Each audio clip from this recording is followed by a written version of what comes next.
আসসালামু আলাইকুম। আজকে ক্লাসে হচ্ছে আমরা কোশ্চেন অ্যান্সার নিয়ে আলোচনা করব। অর্থাৎ এই ক্লাসের কোশ্চেন অ্যান্সারের নিয়মগুলো হচ্ছে এইচএসসি কিংবা এসএসসি উভয় ক্লাসের হেল্পফুল হবে ইনশাআল্লাহ। তো দেখো, আজকের ক্লাসে হচ্ছে আমরা কোশ্চেন অ্যান্সার নিয়ে আলোচনা করব। এই কোশ্চেন অ্যান্সার হচ্ছে আমাদের ইংলিশ ফরওয়ার্ডে বইয়ের কি একটা প্যাসেজ থেকে আসবে। অর্থাৎ একটা প্যাসেজ দেওয়া থাকবে। আমাদের কোশ্চেন অ্যান্সার কত মার্কস? আমাদের কোশ্চেন অ্যান্সার হচ্ছে মোট 10 মার্কস। আমাদের 5টা কোশ্চেন আসবে, প্রতিটা কত করে? 2 করে। হ্যাঁ, এই কোশ্চেন হচ্ছে 2। এখন কথা হচ্ছে খুব পাবলিক কোশ্চেন, কমন কোশ্চেন, ভাইয়া কোশ্চেন অ্যান্সার কতটুকু লিখবো? কোশ্চেন অ্যান্সার হচ্ছে অবশ্যই 3 থেকে 4 লাইন লেখার চেষ্টা করতে হবে। কখনো কখনো আমি বলবো এইচএসসি লেভেলে তো হাফ পেজ লিখতে হবে। বুঝছো? আইডিয়াল ওয়ে হচ্ছে তোমার একটা পেজ, যেখানে হচ্ছে ধরো এ শেষ হইলো, দেন বি শেষ হইলো, মানে প্রতি পেজে যেন 2টা করে কোশ্চেন লেখা যায়, এইভাবে লিখতে হবে। নাহলে কিন্তু তোমাকে টিচার নাম্বার দিবে না। ঠিক আছে, এটা হচ্ছে অ্যামাউন্ট। চলো আমরা আমাদের বেসিক ধারণাটা বুঝলাম। এবার হচ্ছে আমরা কিছু রুলস দেখবো। Question answer same. দেখো, প্রত্যেকটা মানুষ যে যার মতো কোশ্চেন অ্যান্সার লিখতে পারে। আমি আবারও বলতেছি, আমি তোমাকে যে ক্রাইটেরিয়া দিব সেটা হচ্ছে কোশ্চেন অ্যান্সার লেখার আদর্শ বা আইডিয়াল মেথড বা স্ট্র্যাটেজি। যেখানে যে স্ট্র্যাটেজি ফলো করলে তুমি 10-এ 10 পাবে ইনশাল্লাহ। তো দেখো, প্রথম প্রথম কথা কি, রুলস হচ্ছে 2 বা ততোধিক বাক্যে লিখতে হবে। লাইন না কিন্তু, 2 বা ততোধিক বাক্যে। বুঝো, বাক্য মানে আমরা, ধরো তুমি 7 লাইন লিখছো কিন্তু এক বাক্যে লিখছো, তাইলে কোনো লাভ হবে না। বুঝছো কি বলছি? বুঝছো তো? তার মানে 2 বা ততোধিক বাক্যে লিখতে হবে। এক বাক্যে কোশ্চেন আনসার লেখা যাবে না। কেন? চলো দেখি। প্রথম বাক্যটা কি হবে? প্রথম বাক্যটা হবে হচ্ছে সরাসরি প্রশ্নের উত্তর। অর্থাৎ টিচার যেটা জানতে চাইছে সেটা শর্টলি প্রথম বাক্যের মধ্যে বলে ফেলতে হবে। টিচার যেন ওই যে জিনিসটা জানতে চাইছে সেটা জানার জন্য যেন তোমার পরের বাক্যে যেতে না হয়, এটা তোমার খেয়াল রাখার দায়িত্ব। মানে যেভাবেই পারো, আজকে থেকে, এখন থেকে তুমি যত কোশ্চেন অ্যান্সার লেখো না কেন, যেমন ম্যাক্সিমাম স্টুডেন্ট কি করে জানো? প্রথমে লেখে এটার গুরুত্ব অনেক, এরপর লেখে মেইন উত্তরটা। প্রথম বাক্যের মধ্যে খালি এরকমই লেখে গুরুত্ব অনেক, এই অনেক, সেই অনেক না। প্রথম বাক্যের মধ্যে ডিরেক্টলি আনসার দিয়ে দিবা যেমনি পারো। ঠিক আছে? তো প্রথম বাক্য হচ্ছে সরাসরি প্রশ্নের উত্তর, আর দ্বিতীয় বাক্যটা হচ্ছে প্রথম বাক্যের ডিটেলস। অর্থাৎ রিলিভেন্ট মানে প্রাসঙ্গিক। প্রথম বাক্যে তুমি হচ্ছে যে যা নিয়ে বলছো, দ্বিতীয় বাক্য হচ্ছে তার প্রাসঙ্গিক কথা লিখতে হবে, বা প্রথম বাক্যটা, দ্বিতীয় বাক্যটা হবে প্রথম বাক্যের ব্যাখ্যা। বুঝছো? প্রথম বাক্যে ডিরেক্টলি প্রথম প্রশ্নের উত্তরটা দিয়ে দিবা, আর দ্বিতীয় বাক্য হচ্ছে প্রথম বাক্যে যেটা উত্তর দিছো সেটাকে একটু সামারি করবা। বুঝছো কি বলছি? এবং হুবহু প্যাসেজ থেকে কপি করা যাবে না। সামারি বলো, ফ্লো চার্ট বলো, কোশ্চেন অ্যান্সার বলো, প্যাসেজ থেকে চুরি করা বাদ দিতে হবে। ওই যে আমরা যেটা করি, একটা কোশ্চেন দিছে, মেসেজ থেকে আমরা খুঁজি, এই দাগ দিয়ে বিসমিল্লাহির রহমানির রহিম, এই শেষ। এইগুলো আসলে তুমি ওই 6, 7, 8 পর্যন্তই ছিল। ইন্টারে এগুলো চলে না। বুঝছো? তোমার ক্যারিয়ার বিল্ড আপ করার টাইম, এইচএসসি হচ্ছে ক্যারিয়ার বিল্ড আপ করার টাইম। তুমি ওই সময়ই কাজগুলো করবা? এগুলো চলে? এগুলো চলে না তো। তোমার কম্পিটিশন লক্ষ লক্ষ স্টুডেন্টের সাথে, ওরা যে এগুলো করতেছে না তো। বুঝছো কি বলছি? ওকে, তো আমি যদি কথায় কথায় এটা একটা বেসিক জিনিসই তোমাকে যদি বুঝাই, যেমন ধরো ধরো বাংলাদেশের শিল্প খাতে, ধরো পোশাক শিল্প এবং কুটির শিল্প অনেক ভূমিকা রাখছে। এই সব বলছে পোশাক শিল্প কত কত পার্সেন্ট হচ্ছে রপ্তানি করতেছে, সেটা নিয়ে একটা প্যাসেজে দেওয়া আছে। তারপর ধরো কুটির শিল্প থেকে কত পার্সেন্ট হচ্ছে রপ্তানি করা হইতেছে বা আমাদের বৈদেশিক মুদ্রা অর্জন হইতেছে, সেগুলো নিয়ে লেখা আছে। এখন তোমাকে প্রশ্ন দেওয়া হইলো, বাংলাদেশের বৈদেশিক মুদ্রা অর্জনে কারা কারা, কে কে ভূমিকা রাখতেছে। ধরো এখন তুমি তো ভাববা যে একটা কাজ করি, যেহেতু 2টা উত্তর আছে তাই না, উত্তরটা আছে, কথাগুলো কিন্তু মনোযোগ দিয়ে শুনে, 2টা উত্তর আছে কি কি। একটা হচ্ছে পোশাক শিল্প, আর একটা হচ্ছে কি কুটির শিল্প। তো তুমি প্রথম বাক্যে লিখলা বাংলাদেশে ধরো পোশাক শিল্প অনেক বৈদেশিক মুদ্রা অর্জনে ভূমিকা রাখছে। এরপরে পরের বাক্যটা লিখলা এছাড়াও পাশাপাশি বাংলাদেশের কুটির শিল্প হচ্ছে বৈদেশিক বৈদেশিক মুদ্রা অর্জনে গুরুত্বপূর্ণ ভূমিকা রাখছে। তুমি শেষ, তুমি গেছো। এই যে হইলো না তো? প্রথম বাক্যটায় ভুল হয়েছে আমি এরকম বলবো না। প্রথম বাক্য থেকে টিচার জানতে চাইছে কি কি রাখা, ওইটা লিখতে হবে। কিরকম? বাংলাদেশে তোমার প্রথম বাক্যটা এরকম হবে যে বাংলাদেশে বৈদেশিক মুদ্রা অর্জনে পোশাক শিল্প এবং কুটির শিল্প, এই 2টা গুরুত্বপূর্ণ ভূমিকা রাখতেছে। নট, এটাকে সেপারেট করা যাবে না। এবার তুমি তোমার দ্বিতীয় বাক্যে পোশাক শিল্প কিভাবে বৈদেশিক মুদ্রা অর্জন করতেছে সেটা লেখো। তৃতীয় বাক্যে কিভাবে কুটির শিল্প বৈদেশিক মুদ্রা অর্জন করতেছে সেটা লেখো। বুঝছো এবার? কিন্তু প্রথম বাক্য হচ্ছে 2টাই লিখতে হবে। টিচার যেন পরের বাক্যের জন্য ওয়েট না করতে হয় যে প্রশ্ন আমি কি জানতে চাইছি। আশা করি মাথায় ঢুকছে। তার মানে প্রথম বাক্য হবে হচ্ছে সরাসরি প্রশ্নের উত্তর, দ্বিতীয় বাক্য হবে হচ্ছে প্রথম বাক্যের বিস্তারিত। বুঝছো? ওকে। তো এখন আমরা হচ্ছে ধরো একটা নর্মাল সিলি এক্সাম্পল দিয়ে বুঝি, একদম সিলি, বুঝছো যে আসলে প্রশ্নটা কি। আমি তো মাত্র মুখে যেটা বললাম এটা একটা বড় একটা এক্সাম্পল ছিল। ধরো প্যাসেজে আসছে Mahir is student of government Rajendra college, just এতটুকু প্যাসেজের মধ্যে ইনফরমেশনটা কি, জাস্ট এক লাইন ছিল। মনে করো এখানে বহুত কিছু আছে, মনে করো মাহিরের নিয়ে অনেক কিছু দিছে, কিন্তু জাস্ট এই টাইপের ইনফরমেশন কি, জাস্ট এক লাইন দিছে। এখন কোশ্চেন আসলো হু ইজ মাহির, প্রশ্ন কি আসলো হু ইজ মাহির। এখন তুমি কি করবা, তুমি তো ধরো ধরো তিনটা স্টুডেন্ট সে কি করলো যে তিনটা স্টুডেন্ট তিন রকম অ্যান্সার লিখলো। চলো আমরা খেয়াল করি, মনোযোগ দিও, কি একটা সহজ এক্সাম্পল দিয়ে কি বোঝাতে চাচ্ছি সেটা ফোকাস রাখো, ঠিক আছে। হচ্ছে ওই খালি ইউটিউব দেখার মাঝখানে মাঝখানে, ফেসবুক দেখার মাঝখানে মাঝখানে মেসেঞ্জারের নোটিফিকেশন রিপ্লাই দিলে হবে না। ওকে দেখো, অ্যান্সার ওয়ান, প্রথম অ্যান্সারটা কি, ধরো একজন স্টুডেন্ট, ধরো ওর নাম মুকলেস। মুকলেস কি বলছে, Mahir is student of government Rajendra college. Mukles কি ভুল বলছে? হ্যাঁ, মুকলেস কিন্তু ভুল বলেনি, বুঝছো। এখন মুকলেস কি বলছে, একটা লাইনও ভুল দেখে না, সে জাস্ট প্রশ্নটা কপি পেস্ট করে দিছে, কিন্তু সে দুয়ে কত পাইলো, এক পাইলো, কারণ সে এক বাক্যে লিখছে। কোশ্চেন অ্যান্সার কয় বাক্যে লিখতে হবে, একাধিক বাক্যে লিখতে হবে। তারপরে দ্বিতীয় অ্যান্সার মনে করো এটা হচ্ছে বিলকিস। তো বিলকিস কি করছে, বিলকিস আবার ঈশান স্যারের ক্লাস দেখে। ঈশান স্যার একটু আগে কি বলছে, এই বিলকিস ঈশান স্যার, মানে বিলকিস ঈশান স্যারের থেকে শুনছে একাধিক বাক্যে লিখতে হবে, এই জন্য, এবং প্রথম বাক্য হবে সরাসরি প্রশ্নের উত্তর। সে কথাটা শুনছি ঈশান স্যারের থেকে, এই জন্য বিলকিস বানু লিখছে মাহির ইজ স্টুডেন্ট। দেখো প্রশ্নটা ছিল হু ইজ মাহির, মাহির কে, ওর সবচেয়ে সংক্ষিপ্ত অ্যান্সার কি, মাহির একজন ছাত্র। ও ঠিকই পারছে, লিখছে। দেন পরের লাইনে লিখছে হি লিভস ইন ফরিদপুর, একাধিক বাক্যে লিখছে। বিলকিস বানু তো বিশাল খুশি, এখন সেও এই বেচারিও কত পাইলো, 1 মার্কস পেলো। এখন কথা হচ্ছে কেন 1 মার্কস কেন পাইলো, কারণ দেখো প্রথম বাক্যটা সরাসরি প্রশ্নের উত্তর হইলো, দ্বিতীয় বাক্যটা প্রথম বাক্যের ব্যাখ্যা হয়নি বা রিলেভেন্ট হয়নি, প্রাসঙ্গিক হয়নি, দ্বিতীয় ফরিদপুরের সাথে স্টুডেন্টের কানেকশন নেই। তার মানে হচ্ছে সেইখানেও কি তার জাস্ট এক এক মানে 1 মার্কস পাইলো। যাক, এখন কি হইলো, এরপর হচ্ছে অ্যান্সার 3। এইটা হলো তুমি তুমি তোমারে বলতেছি, তুমি তুমি তো পারো, তুমি তো মারাত্মক ভালো স্টুডেন্ট। তুমি কি করছো, তুমি ঈশান স্যারের কথা পুরোটাই শুনছো। কেন, সে ঈশান স্যারের কি বলছে যে প্রথম বাক্য হবে সরাসরি প্রশ্নের উত্তর, আর দ্বিতীয় বাক্য হবে হচ্ছে প্রথম বাক্যের ব্যাখ্যা। তো তুমি সরাসরি প্রথমেই প্রথম বাক্যের হচ্ছে ব্যাখ্যা লিখছো, প্রথম বাক্যটা লিখছো, মানে সরাসরি প্রশ্নের উত্তরটা লিখছো, মাহির ইজ স্টুডেন্ট। পরের লাইনটা কি লিখছো, সুন্দর মতো নিজের মতো বাক্য করে লিখছো, যে স্টুডেন্টের সাথে তো অবশ্যই কলেজ যায়, he studies in government Rajendra college. তুমি হচ্ছে ফুল মার্কস পেলা, কারণ তোমার দ্বারাই তো হবে, তোমার দ্বারাই হবে, তোমার দ্বারাই হচ্ছে ইন্টারে গোল্ডেন এ প্লাস হবে ইনশাল্লাহ। তোমার দ্বারাই, তোমার যদি স্বপ্ন পাবলিকে থাকে পাবলিকে হবে, মেডিকেলে থাকলে মেডিকেলে হবে, বইটা থাকলে বইটা হবে, খালি এরকম একটু ক্লাস করতে হবে, অনলাইনে হোক অফলাইনে হোক, বুঝছো। এই যে দেখো, তুমি রিলস না দেখে, ইউটিউবে হচ্ছে কোনো ফানি কিছু না দেখে, মুভি না দেখে আমার ক্লাস দেখতেছো, বা হচ্ছে কিছু শিক্ষামূলক কিছু দেখতেছো, তার মানে তোমার দ্বারা বিশ্বাস করা হবে। রিল্যাক্স, খালি হচ্ছে এইভাবেই থাকো, 5 ওয়াক্ত নামাজ পড়ো, 3 বেলা খাওয়া দাওয়া করো, বাবা মাকে সম্মান করো, সৎ থাকো, হারাম কিছু করো না, পড়াশোনা করো, 6-7টা জিনিস করলে লাইফ সুন্দর। ওকে, তো দেখো, তো যেটা বলতেছিলাম, অর্থাৎ যে পরের বাক্যগুলো, এই মানে তুমি তুমি কেমনে 2 মার্কস পেলা, পরের বাক্যগুলো হচ্ছে প্রথম বাক্যে কি হইতে হবে, প্রাসঙ্গিক হইতে হবে, বুঝছো। ওকে, এবার আমাদের কোশ্চেন আসলে কি কি ভাবে হয়, তার সংক্ষিপ্ত একটা ব্যাখ্যা, অনেকগুলো তুমি জানো, আমি তোমাকে হেল্প করবো একটু সহজ করার জন্য। প্রথম দিকে খুব সহজ আলোচনা, অর্থাৎ আমরা এখন প্রথম বাক্য লেখার সঠিক উত্তর দেখব, পরের বাক্য দ্বিতীয় বাক্য তুমি যেমনে খুশি এমনি লেখো, কোনো সমস্যা নেই, প্রথম বাক্য লেখাটা আইডিয়াল ক্রাইটেরিয়া আছে সেটা দেখবো।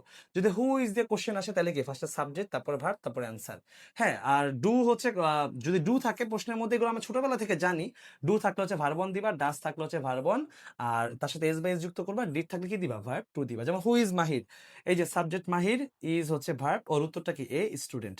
যদি হোয়াট দিয়ে কোশ্চেন আসে তাহলে কি করবা, সাবজেক্ট ভার্ব তারপরে অ্যান্সার, অথবা কি এইটা এইভাবেও লিখতে পারো, অথবা শুরুতে হোয়াটের পরিবর্তে হচ্ছে অ্যান্সারটা দিয়ে তারপর বাকি অংশ। যেমন হোয়াট ইজ হিজ প্রফেশন, এটাকে দুইভাবে লেখা যায়, একটা হচ্ছে subject his profession, verb is, এরপরে অ্যান্সার, যেমন টিচিং। অথবা তুমি হোয়াটের পরিবর্তে টিচিংটা লেখো, এই answer two teaching is his profession, বুঝছো। দুইভাবে লেখা যায়, যদিও হু হোয়াট অনেক ইজি, আমরা সামনে আমাদের ইম্পর্টেন্ট গুলো দেখবো। তো তারপর ধরো কোশ্চেন হচ্ছে প্রথম বাক্য লেখা সিস্টেম শিখাচ্ছি, প্লিজ কোশ্চেন ক্লাসটা শেষ পর্যন্ত দেখো, ঠিক আছে? কারণ শেষের দিকে হচ্ছে অনেক ইম্পর্টেন্ট তথ্য নিয়ে আলোচনা করব। হোয়াইট দিয়ে কোশ্চেন আসছে, সাবজেক্ট ভার্ব, তারপরে ইন বা অ্যাট দিয়ে তারপরে অ্যান্সার। এখানে একটু মাথায় রাখবা যে বড় স্থান থাকলে এবং হচ্ছে ন্যাচারাল থাকলে, ন্যাচারাল কিছু, তাহলে হচ্ছে ইন। আর যদি ছোট স্থান থাকে এবং হিউম্যান মেড থাকে মানে মানুষের তৈরি, এমন কিছু থাকলে হচ্ছে অ্যাড কে প্রায়োরিটি দিবা। তবে বস্তুত এইচএসসি লেভেলে ইন বা অ্যাড দিলেই হয়। যেমন what did he live, did থাকার কারণে ভার্বটা ট্রু করলাম, হি লিভড, এরপর অ্যান্সার ইন দিলাম, এই যে ইন দিতে হবে, হোয়াট দিয়ে কোশ্চেন আসছে, এই যে এরপর কি অ্যান্সারটা কি ফরিদপুর। হোয়েন থাকলে কি দিবা, হোয়েন থাকলে হচ্ছে অ্যাট অথবা অ্যাট দ্য টাইম অফ তারপরে অ্যান্সার, বুঝছো? কি হোয়েন থাকলে হচ্ছে অ্যাট অথবা অ্যাট দ্য টাইম অফ তারপরে অ্যান্সার। যেমন হোয়েন ডিড হি কেম, হি লিখলাম হি, ডিড থাকার কারণে কামকে, হোয়েন ডিড হি কাম, কামকে ভার্ব টু করলাম কেম, তারপরে কি যেহেতু হোয়েন আছে এই জন্য কি দিলাম অ্যাট দ্য টাইম অফ। এবার কখন আসছিল, ধরো সে সন্ধ্যাবেলা আসছিল, ইভিনিং, অ্যান্সার, বুঝছো? এবার আসি হাউ, এইটা একটু ইম্পর্টেন্ট আছে।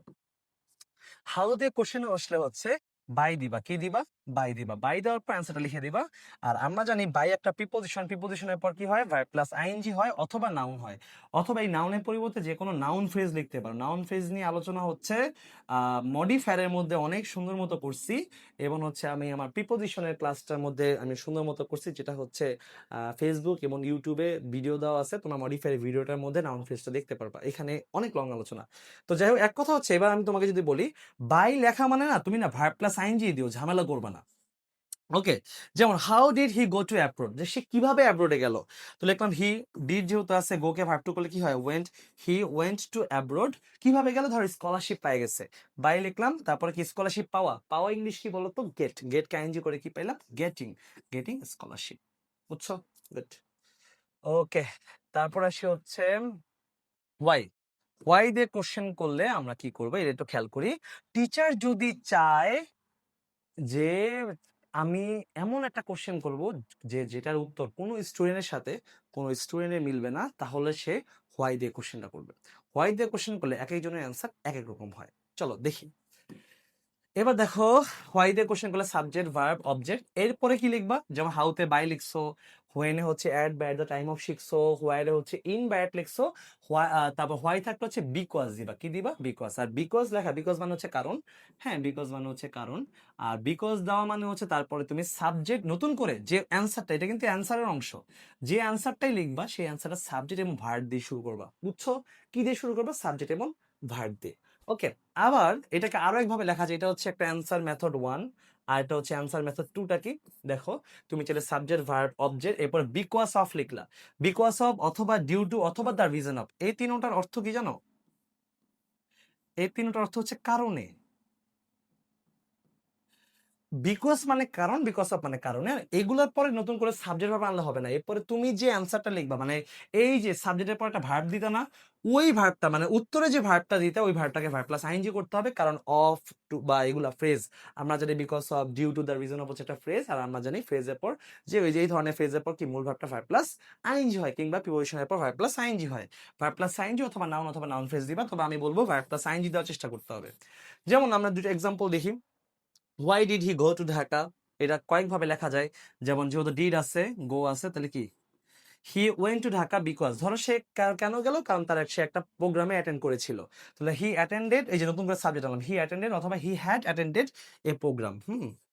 হি হ্যাড অ্যাটেন্ডেড এ প্রোগ্রাম। তারপর দেখো, এরপরে এই কথাটাই আরেকভাবে লেখা যায় যে he went to Dhaka because of লিখলাম, তাহলে বিকজ অফ কি, সে এখানে এটার অর্থ কি, সে ঢাকা গিয়েছিল, গেল কারণ সে একটা প্রোগ্রাম অ্যাটেন্ড করেছিল, এটা হচ্ছে সে ঢাকা একটা প্রোগ্রাম অ্যাটেন্ড করার কারণে সে ঢাকা গেল, যে বিকজ অফ। এবার ভার্বটাকে ভার্ব প্লাস আইএনজি দাও, অ্যাটেন্ডিং এ প্রোগ্রাম, বুঝছো? এই যে ভার্বটাকে আইএনজি করে দিলাম। দুইভাবে লেখা, যেভাবে খুশি এইভাবে লেখো, সমস্যা নাই, তবে বিকজ দিয়ে লিখলেই বেটার মনে করতেছি আমি। ওকে, তারপরে আসি হচ্ছে অনেক সময় এরকম প্রশ্ন আসে, ডু ইউ থিঙ্ক, কি আসে, ডু ইউ থিঙ্ক দিয়ে কোশ্চেন আসে, কি দিয়ে কোশ্চেন আসে, তুমি কি মনে করো, বা তুমি ব্যাখ্যা করো, তোমার পরামর্শ দাও, তোমার এরকম আসে না, তুমি কি মনে করো, ব্যাখ্যা করো ঠিক না ভুল। তো ডু ইউ থিঙ্ক আসলে ফার্স্টে তো ইয়েস নো দিবা, ইয়েস মনে কোশ্চেনের উত্তর যদি ইয়েস মনে হয় ইয়েস দিবা, কোশ্চেনের উত্তর যদি নো মনে হয় নো দিবা, কোনো সমস্যা নেই। তারপরে কি আই থিঙ্ক দিলা, তারপর কোশ্চেনের অংশটুকু লিখলা, তারপরে মাঝে মানে উত্তরটা লেখার আগে ফর অ্যাজ, অ্যাজ মানে হচ্ছে যেহেতু, এই অ্যাজ এর জায়গায় সিন্সও লিখতে পারবা, সিন্স আর সিনোনিম, সিন্স মানেও যেহেতু, অথবা বিকজ দিলে দেন অ্যান্সারটা লিখলা। ঠিক আছে, যেমন do you think that Bangladesh is a developing country? তোমার কি মনে হয় বাংলাদেশ একটা ডেভেলপিং কান্ট্রি, উন্নয়নশীল দেশ? ধরো আমি বললাম যে yes I think that Bangladesh is a developing country, এই যে অ্যাজ লিখলাম, অ্যাজ যেহেতু বাংলাদেশের সাবজেক্ট ইটও হইতে পারে শিও হইতে পারে, বোথ আর কারেক্ট। যেহেতু as it she has a good position in exporting, exporting মানে হচ্ছে রপ্তানি করা, রপ্তানি।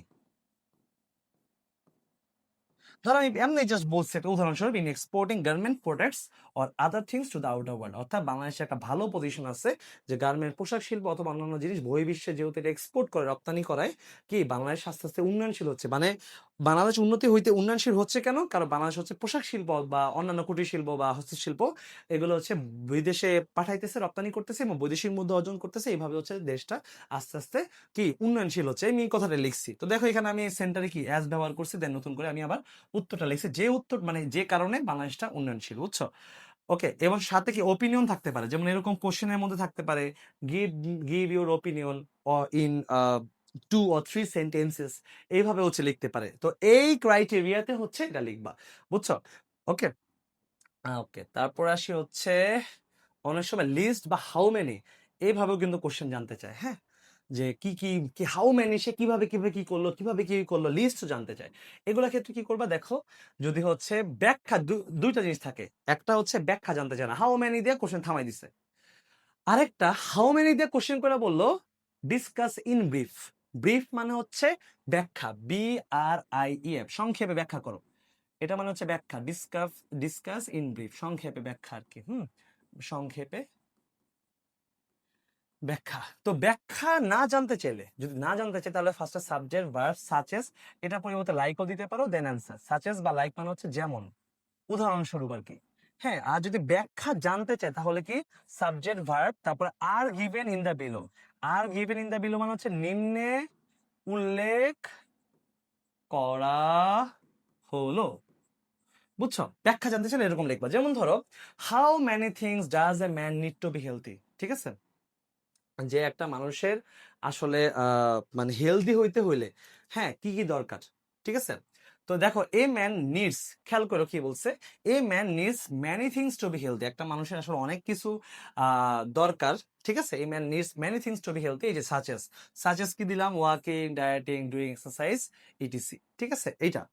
আর যদি ব্যাখ্যা জানতে চাই, যে দেখো এখানে আমি ব্যাখ্যা জানতে চাই না, জাস্ট সংক্ষেপে কি সাচেস দিয়ে বলে দিছি। আর যদি ব্যাখ্যা জানতে চাই, how many things does a man need to be healthy, এবং বললো ডিসক্রাইব ইন ব্রিফ, সংক্ষেপে ব্যাখ্যা করো, a man needs many things to be healthy and these are given below বা গিভেন ইন দ্য বিলো, একটা লিখলে হলো, নিম্ন উল্লেখ করা হলো। দেন তুমি হচ্ছে ফার্স্টে ওয়াকিং লিখবা, তারপরে একটা ব্যাখ্যা দিবা, নিচে আবার ডায়েটিং লিখবা, তার একটা ব্যাখ্যা দিবা, মানে এই ওয়াকিং সম্পর্কে 1-2 লাইন লিখবা, ডায়েটিং সম্পর্কে 1-2 লাইন লিখবা, এভাবে, বুঝছো? অনেক সময় আমাদের কোশ্চেনে কিন্তু একাধিক প্রশ্ন থাকতে পারে, তাই না? দেখবা, যেমন ধরো যে মুকলেস কোথায় গেল, কিভাবে গেল, কখন আসবে, সাধারণত 2টা কোশ্চেন বেশি থাকে। যেমন ধরো প্যাসেজের মধ্যে দেওয়া আছে যে মুকলেস, আই এম মুকলেস, আমি এখানে গেছি, এই করছি, ওইখানে গেছি, এখানে গিয়ে সফল হয়েছি। কোশ্চেনে আসলো যে মুকলেস কোথায় গেল, কিভাবে গেল। এখন যদি এরকম কোশ্চেনে হচ্ছে একাধিক প্রশ্ন থাকে, তাহলে যেহেতু আমাদের 2 মার্কস, সেক্ষেত্রে হচ্ছে অনেক সময় ছোট ছোট প্রশ্ন থাকলে কি সেক্ষেত্রে প্রতিটা প্রশ্ন কি একাধিক এক বাক্যে লিখলেই হবে। প্রথম প্রশ্নের উত্তরটা এক বাক্যে লিখলা, তারপরে পরের প্রশ্ন উত্তর, মানে পরের প্রশ্ন উত্তরটা এক বাক্যে লিখলা। অনেক সময় তুমি আলাদা আলাদা প্যারাও করতে পারো, যে একাধিক প্রশ্ন আসছে এটা নিয়ে একটা বাক্য লিখলা, দেন হচ্ছে নিচে গেলা, পাশে লিখলা না, নিচে গিয়ে আরেকটা প্যারা করে দ্বিতীয় প্রশ্নের উত্তর লিখলা, প্যারা করা যাবে, বুঝছো? তার মানে হচ্ছে প্যারা করা যাবে, এটা নিয়ে ভুল নাই। বাংলা দ্বিতীয় পত্রে যেমন সরি, বাংলা কেন বলতেছে, মানে এমন অন্যান্য সাবজেক্ট গুলোতে, গ্রুপের সাবজেক্ট গুলোতে বা বাংলায় অনুধাবন লিখতে গিয়ে যেমন 2 প্যারা করো না, ওই 2 প্যারা করতে পারবো, সমস্যা নেই। আর দ্বিতীয় বাক্যে কোনো নিয়ম নাই, নিজের মতো করে যেমন খুশি তেমন সাজো, এরকম হচ্ছে লিখতে হবে। আশা করি কোশ্চেন অ্যান্সারের সবকিছু হচ্ছে বুঝছো। ধন্যবাদ দেওয়া ছাড়া আমার কিচ্ছু করার নেই। ঠিক আছে, আশা করি সব বুঝছো। কুইক টেস্টের সাথেই থাকো, ঈশান ইংলিশ ক্লাসের সাথেই থাকো, পড়াশোনা করো, প্রবলেম হলে তো ইনবক্স, কমেন্টস, যে মানে এনিওয়্যার। ওকে, ঠিক আছে, আল্লাহ হাফেজ, ভালো থেকো, আসসালামু আলাইকুম।